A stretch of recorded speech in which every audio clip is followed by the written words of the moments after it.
আপনাকে কি করে ভালো না বাসি ইয়া রাসূলুল্লাহ।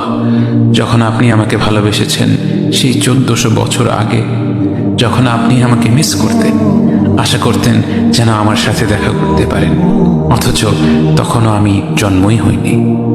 সেদিন সাহাবীরা আপনার চোখে পানি দেখে বলল, ইয়া রাসূলুল্লাহ, আপনি কাঁদছেন কেন? আপনি বললেন, আমার ভাইদের খুব দেখতে ইচ্ছে করছে। সাহাবীরা বললেন, আমরা কি আপনার ভাই নই ইয়া রাসূলুল্লাহ? আপনি বললেন, না, তোমরা আমার সাহাবী।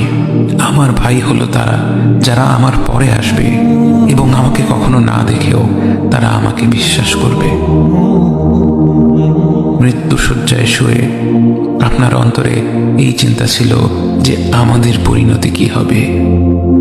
উম্মতি উম্মতি বলতে বলতে আপনি আপনার রবের নিকট ফিরে গিয়েছেন।